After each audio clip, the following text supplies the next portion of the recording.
नमस्कार दोस्तों, स्वागत है आपका वनडे एग्जाम सेंटर में। दोस्तों, आज के वीडियो में हम लोग दीनदयाल उपाध्याय गोरखपुर विश्वविद्यालय गोरखपुर में और उससे संबंधित कॉलेजों में 23 दिसंबर 2025 को जो आपका माइनर पेपर होने वाला है, पंडित दीनदयाल उपाध्याय विचार एवं दर्शन, उसका प्रीवियस ईयर क्वेश्चन पेपर लेकर के आए हैं। उसको हम लोग सॉल्व करेंगे, जानेंगे कि किस प्रश्न का कौन सा उत्तर सही होगा। इसी प्रकार का पेपर आपकी परीक्षा में बनेगा और इसी प्रकार के प्रश्न आपसे पूछे जाएंगे। तो परीक्षा देने जाने से पहले इसको जरूर देख करके जाइएगा। चलिए बिना देर के वीडियो को शुरू करते हैं।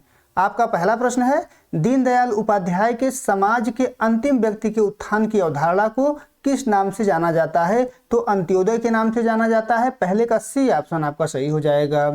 दूसरा प्रश्न देख लेते हैं। दूसरे प्रश्न में आपसे पूछा गया है कि पंडित दीनदयाल उपाध्याय के अनुसार व्यक्ति की न्यूनतम आवश्यकताओं में निम्नलिखित में से क्या शामिल नहीं था? तो व्यक्ति की न्यूनतम आवश्यकताओं में सरकारी नौकरी शामिल नहीं था। रोटी, कपड़ा और मकान, ये तीन ही चीज व्यक्ति की न्यूनतम आवश्यकताओं में शामिल होता है। तो डी ऑप्शन आपका दूसरे का सही हो जाएगा। तीसरा प्रश्न देख लेते हैं। तीसरे प्रश्न में आपसे पूछा गया है कि पंचजन्य एक पत्रिका थी, आपको बताना है कि कैसी पत्रिका थी। तो एक साप्ताहिक पत्रिका थी। तीसरे का सी ऑप्शन आपका सही हो जाएगा। आगे बढ़ते हैं, चौथा प्रश्न देख लेते हैं। इसमें आपसे पूछा गया है कि दीनदयाल उपाध्याय किस धर्म के अनुयायी थे? तो दीनदयाल उपाध्याय जो थे वो सनातन धर्म के अनुयायी थे। चौथे का डी ऑप्शन आपका सही हो जाएगा। पांचवा प्रश्न है, पंचजन्य का प्रथम संपादक कौन था? तो पंचजन्य के जो प्रथम संपादक थे वो अटल बिहारी वाजपेयी थे। सी ऑप्शन आपका पांचवें का सही हो जाएगा। छठा प्रश्न देख लेते हैं। इसमें आपसे पूछा गया है कि अखिल भारतीय जनसंघ का संस्थापक कौन था? तो अखिल भारतीय जनसंघ के संस्थापक डॉक्टर श्यामा प्रसाद मुखर्जी थे। बी ऑप्शन आपका छठवें का सही हो जाएगा। आगे बढ़ते हैं, सातवां प्रश्न देख लेते हैं। सातवें प्रश्न में आपसे पूछा गया है कि राष्ट्र धर्म प्रकाशन लिमिटेड कब स्थापित हुआ? तो राष्ट्र धर्म प्रकाशन लिमिटेड जो है 1948 में स्थापित हुआ था। सातवें का जो है आपका सी ऑप्शन सही हो जाएगा। आगे बढ़ते हैं, आठवां प्रश्न देख लेते हैं। आठवें प्रश्न में आपसे पूछा गया है कि पंचजन्य का प्रथम अंक कब प्रकाशित हुआ? तो पंचजन्य का जो प्रथम अंक है वो 14 जनवरी 1948 को प्रकाशित हुआ था। बी ऑप्शन आपका आठवें का सही हो जाएगा। दोस्तों, एक जरूरी सूचना आपको बता दें कि जब आपका पेपर हो जाएगा तो आप हमारे व्हाट्सएप नंबर 8307386616 पर अपना पेपर भेज दीजिएगा ताकि हम उसका आंसर की बना सकें। आगे बढ़ते हैं, नौवां प्रश्न देख लेते हैं। नौवें प्रश्न में आपसे पूछा गया है कि पंडित दीनदयाल का अनमोल विचार था। क्या था उनका अनमोल विचार? तो हमारी राष्ट्रीयता का आधार भारत माता है। ए ऑप्शन आपका नौवें का सही हो जाएगा। 10वां प्रश्न है। 10वें प्रश्न में आपसे पूछा गया है कि जनसंघ सिद्धांत और नीति का लेखक कौन है? तो जनसंघ सिद्धांत और नीति के लेखक जो है पंडित दीनदयाल उपाध्याय हैं। डी ऑप्शन आपका 10वें का सही हो जाएगा। 11 नंबर प्रश्न है। इसमें आपसे पूछा गया है कि निम्नलिखित में से कौन सम्राट चंद्रगुप्त का लेखक था? तो सम्राट चंद्रगुप्त के लेखक पंडित दीनदयाल उपाध्याय हैं। सी ऑप्शन आपका 11वें का सही हो जाएगा।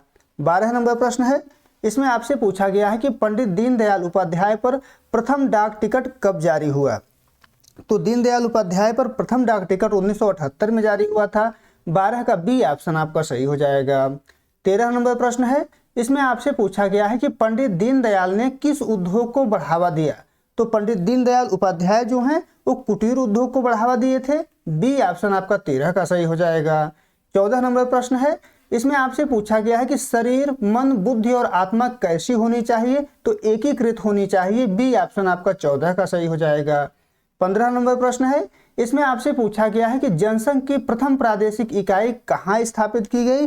तो जनसंघ की जो प्रथम प्रादेशिक इकाई थी वो लखनऊ में स्थापित की गई थी। डी ऑप्शन आपका 15 का सही हो जाएगा। 16 नंबर प्रश्न है। इसमें आपसे पूछा गया है कि राष्ट्र धर्म किस तरह की पत्रिका थी? तो राष्ट्र धर्म जो है मासिक पत्रिका थी। सी ऑप्शन आपका 16 का सही हो जाएगा। 17 नंबर प्रश्न देख लेते हैं। इसमें आपसे पूछा गया है कि जनसंघ और मुसलमान किसकी रचना है? तो जनसंघ और मुसलमान जो है पंडित दीनदयाल उपाध्याय की रचना है। बी ऑप्शन आपका 17 का सही हो जाएगा। 18 नंबर प्रश्न है। इसमें आपसे पूछा गया है कि अटल बिहारी वाजपेयी की मृत्यु कब हुई? अटल बिहारी वाजपेयी की जो मृत्यु है वो दोस्तों 16 अगस्त 2018 को हुआ था। सी ऑप्शन आपका 18 का सही हो जाएगा। आगे बढ़ते हैं, 19 नंबर प्रश्न देख लेते हैं। इसमें आपसे पूछा गया है कि जगत गुरु शंकराचार्य किसकी रचना है? तो जगत गुरु शंकराचार्य पंडित दीनदयाल उपाध्याय की रचना है। 19 का डी ऑप्शन आपका सही हो जाएगा। 20 नंबर प्रश्न है। इसमें आपसे पूछा गया है कि निम्नलिखित में से कौन राष्ट्र धर्म का संपादक था? तो राष्ट्र धर्म के संपादक अटल बिहारी वाजपेयी थे। 20वें का बी ऑप्शन आपका सही हो जाएगा। आगे बढ़ते हैं, 21 नंबर प्रश्न देख लेते हैं। इसमें आपसे पूछा गया है कि पंडित दीनदयाल उपाध्याय की मृत्यु कब हुई। तो पंडित दीनदयाल उपाध्याय की मृत्यु 11 फरवरी 1968 को हुआ था। डी ऑप्शन आपका 21 का सही हो जाएगा। 22 नंबर प्रश्न देख लेते हैं। इसमें आपसे पूछा गया है कि पंडित दीनदयाल उपाध्याय अखिल भारतीय जनसंघ के महामंत्री कब बने। तो दीनदयाल उपाध्याय अखिल भारतीय जनसंघ के महामंत्री जो है 1951 में बने थे। बी ऑप्शन आपका 22 का सही हो जाएगा। 23 नंबर प्रश्न देख लेते हैं। इसमें आपसे पूछा गया है कि दीनदयाल उपाध्याय की मृत्यु किस स्थान पर हुई। तो दीनदयाल उपाध्याय की जो मृत्यु है वो मुगल सराय में हुआ था। सी ऑप्शन आपका 23 का सही हो जाएगा। 24 नंबर प्रश्न है। इसमें आपसे पूछा गया है कि दीनदयाल उपाध्याय की माता का क्या नाम था। तो दीनदयाल उपाध्याय की माता का नाम रामप्यारी था। बी ऑप्शन आपका 24 का सही हो जाएगा। 25 नंबर प्रश्न है। इसमें आपसे पूछा गया है कि पंडित दीनदयाल उपाध्याय का उपनाम क्या था। पंडित दीनदयाल उपाध्याय का उपनाम जो है दीना था। सी ऑप्शन आपका 25वें का सही हो जाएगा। 26 नंबर प्रश्न है। एकात्म मानववाद का प्रतिपादक कौन था। तो एकात्म मानववाद के प्रतिपादक इसमें से आपका दीनदयाल उपाध्याय हो जाएंगे। सी ऑप्शन आपका 26 का सही हो जाएगा। 27 नंबर प्रश्न है। 27 नंबर प्रश्न में आपसे पूछा गया है कि पंडित दीनदयाल उपाध्याय के पिता का नाम क्या था। तो पंडित दीनदयाल उपाध्याय के पिता का नाम भगवती प्रसाद उपाध्याय था। 27 का सी ऑप्शन आपका सही हो जाएगा। आगे बढ़ते हैं, 28 नंबर प्रश्न देख लेते हैं। इसमें आपसे पूछा गया है कि पंडित दीनदयाल उपाध्याय का जन्म किस जिले में हुआ था। तो दीनदयाल उपाध्याय का जन्म जो है मथुरा नामक जिले में हुआ था। ए ऑप्शन आपका 28 का सही हो जाएगा। 29 नंबर प्रश्न देख लेते हैं। इसमें आपसे पूछा गया है कि निम्नलिखित में से कौन दैनिक स्वदेश का संपादक था। तो दैनिक स्वदेश के जो संपादक थे उनका नाम अटल बिहारी वाजपेयी है। डी ऑप्शन आपका 29 का सही हो जाएगा। 30 नंबर प्रश्न देख लेते हैं। इसमें आपसे पूछा गया है कि श्यामा प्रसाद मुखर्जी की मृत्यु कब हुई। तो श्यामा प्रसाद मुखर्जी की मृत्यु जो है 1953 में हुआ था। ए ऑप्शन आपका 30वें का सही हो जाएगा। आगे बढ़ते हैं, 31 नंबर प्रश्न देख लेते हैं। इसमें आपसे पूछा गया है कि अमर बलिदान किसकी रचना है। तो अमर बलिदान जो है अटल बिहारी वाजपेयी की रचना है। ए ऑप्शन आपका 31 का सही हो जाएगा। 32 नंबर प्रश्न है। 1957 में अटल बिहारी वाजपेयी किस संसदीय सीट से चुने गए थे। तो बलरामपुर से चुने गए थे। डी ऑप्शन आपका 32 का सही हो जाएगा। आगे बढ़ते हैं, 33 नंबर प्रश्न है।